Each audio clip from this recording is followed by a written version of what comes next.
नमस्कार साथियों। एक तरफ जहां पेट्रोल डीजल की कीमतें आसमान छू रही हैं, तो वहीं पर निर्मला सीतारमण ने कहा है कि हम पेट्रोल डीजल की कीमतें कम नहीं कर पाएंगे। उन्होंने कहा पूर्ववर्ती यूपीए सरकार द्वारा जो ऑयल बॉन्ड जारी किए गए थे, सरकार उनका ब्याज चुका रही है। तो ये ऑयल बॉन्ड क्या है, पूर्ववर्ती सरकार का ब्याज अब सरकार चुका रही है। हम अच्छे से आपको समझाते हैं।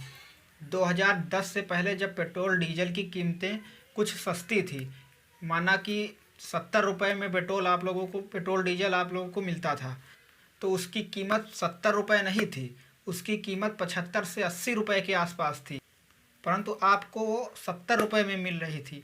अब आप सोच रहे होंगे कि 75-80 रुपये में तेल 70 रुपये में हमको कैसे प्राप्त होता था।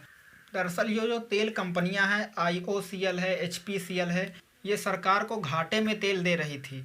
इसके बदले सरकार उन्हें सब्सिडी दे रही थी। ये सब्सिडी क्या है? तेल की 70 रुपये से ऊपर का जो घाटा तेल कंपनियों को हो रहा था, सरकार उन पर जो रुपए देती थी उन्हें सब्सिडी के रूप में देती थी, तो इसे सब्सिडी कहा जाता था। सन 2012 में यह सब्सिडी सरकार के ऊपर एक बोझ बनकर टूट पड़ी।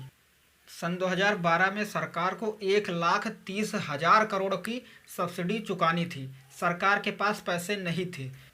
सरकार ने कहा कि वह इस सब्सिडी पर ब्याज अदा करेगी। इस ब्याज को ही ऑयल बॉन्ड के नाम से जाना जाता है। इसके बाद जब सरकार बदल गई, तो जो एनडीए की गवर्नमेंट की सरकार आई, इस बॉन्ड की कीमत अब सरकार को प्रतिवर्ष 10,000 करोड़ रुपए देकर चुकानी पड़ रही है। तो आप समझ गए होंगे कि पूर्ववर्ती कांग्रेस सरकार द्वारा जो ऑयल बॉन्ड जारी किए गए थे, उनका सरकार अब ब्याज चुका रही है, इसलिए पेट्रोल डीजल इतना महंगा है। अब कहानी थोड़ी और सुनिए। वर्तमान सरकार उन तेल कंपनियों पर एक्साइज ड्यूटी लगाकर 20 लाख करोड़ रुपए का एक्साइज ड्यूटी कमा रही है।